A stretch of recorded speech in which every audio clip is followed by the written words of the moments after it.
So consistency by itself, let's first just define it, and then I'll talk just a little bit about what is that extension of consistency specific to those who lead other people. By itself, at its core, consistency is about balance. And I think I just started a yoga practice. I committed to doing 3 weeks of yoga. And this morning, as I was falling over, I really started to understand what the benefit of balance is. It's about being aware of where your center is so that you can then be aware of how that extends. And I mean that literally when I'm talking about yoga, but I think figuratively that helps us truly understand consistency. It is an awareness of balance, an awareness of rules, an awareness of equality that then allows you to repeat what works, to perhaps exude what works, and to expect an adherence to those rules, because that is how we get more work done. If you read along in that companion guide that we've given you, you have the long definition of consistency. And the first sentence is: balance is important to you. You're aware of the need to treat people the same no matter what their station in life. Very often, people with high consistency talk about the importance of people adhering to the same rules, the importance of people being treated with equality, because that's how we all feel valued. That's how we all experience fairness and justice. And when we talk about it like that, it almost sounds like it's a relationship building theme.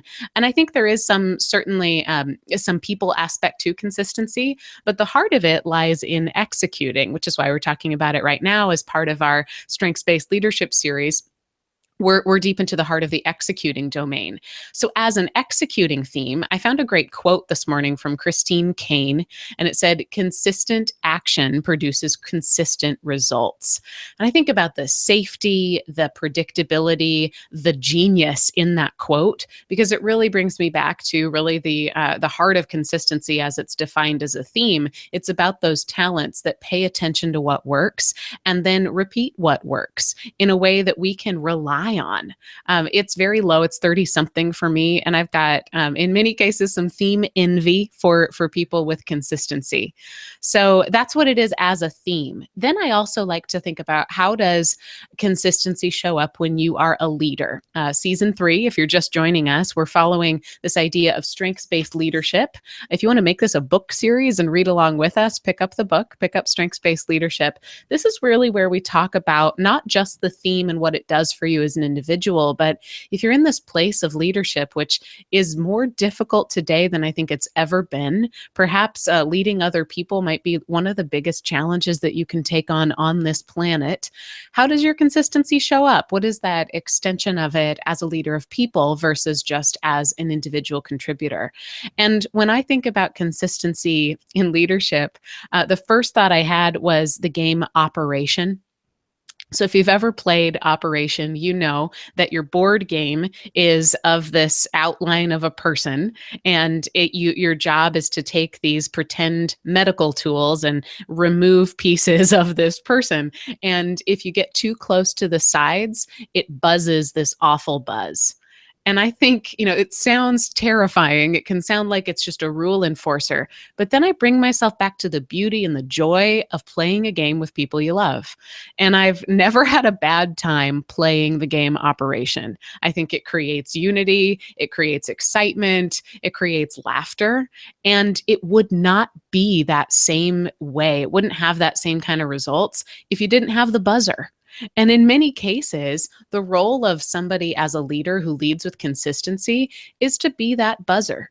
Maybe it's less of an ugly sound and more of a gentle nudge that keeps us all aware of what's the social contract we have here? How do we all stay alert to and aware of the rules that we agree to so that we can honor each individual within our group? There is a selflessness to consistency that I think exudes compassion. It is about serving the needs of the group over the needs of the individual, and a commitment to that kind of long-term efficiency of how can we stay true to what we've agreed to so that everybody can be at their best. So I also think about laying a foundation. In my neighborhood, been a lot of construction going on, and my son and I like to take our stroller around and watch the big machinery as they're constructing these houses.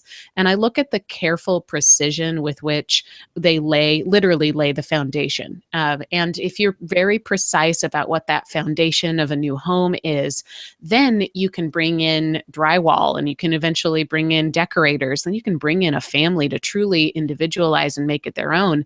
But careful attention to making sure that the foundation is laid in an obvious, clean way that is proven to work. I think that's really what that allows us to go forward and be creative and be passionate.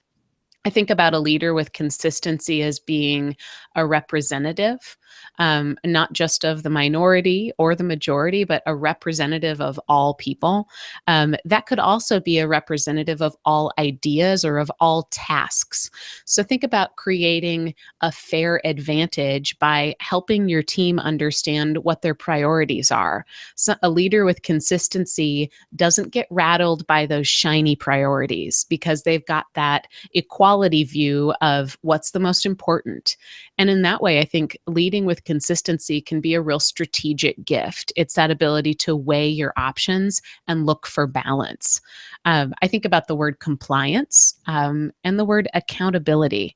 I led a team session yesterday, and I was actually on the phone. It was interesting to do that in a distance capacity. I was on the phone with a manager and three of his direct reports, and I asked them, they were a brand new team, so I asked them to describe their team right now, and then eventually I asked them again to describe how they want their team to feel in the future.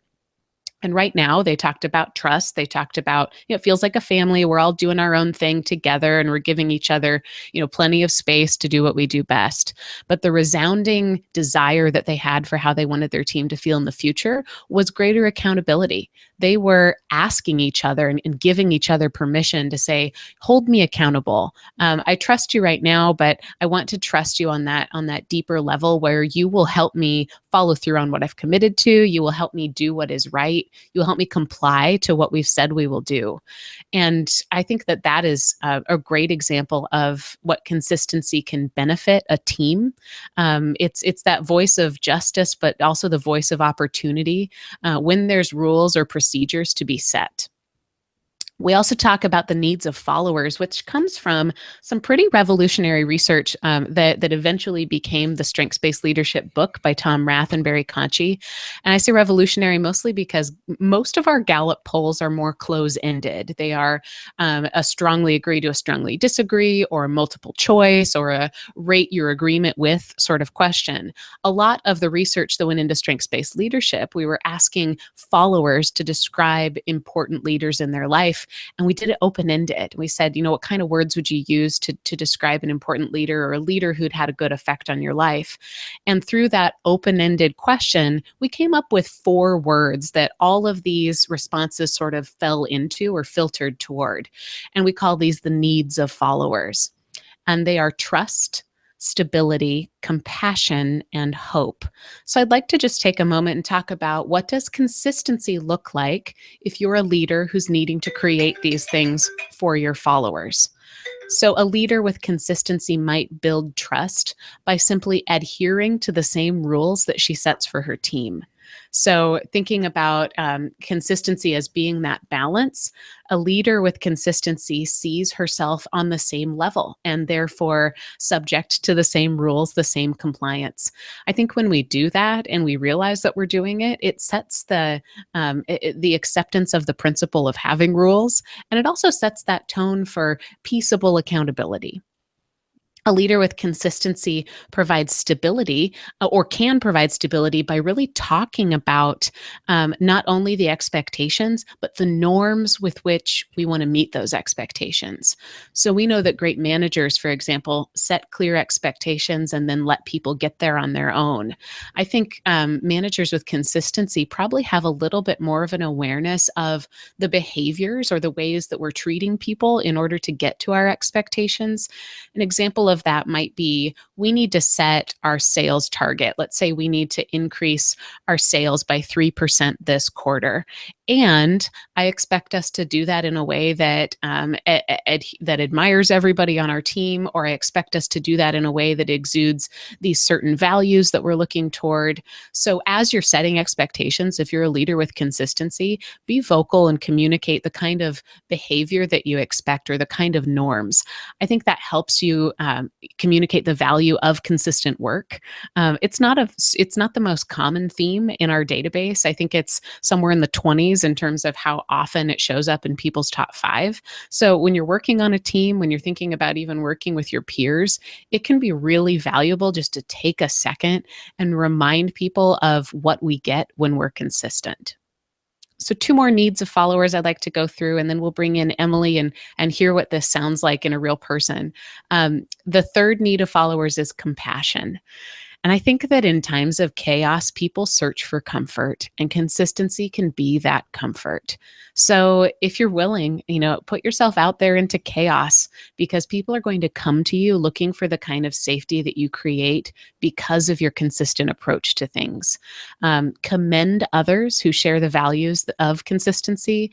The way that you talk about expectations and the way that you recognize expectations that have been met will help people understand what you're looking for and what you value. So feel free to recognize out loud those people who espouse the kind of values that you expect.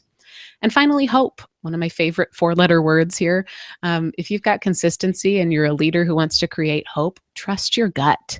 Other people are coming to you because you might, in many cases, be the champion of the underdog, because you're looking for a place where we're all playing on the same level. What consistency wants is not a favoritism for where you come from, the work you do, or the way you play the game. It wants to say that, everybody's got that fair advantage, which can also make you the champion of the underdog idea or the underdog process. And I think trust your ability to level the playing field in that way, and it'll certainly create quite a bit of hope.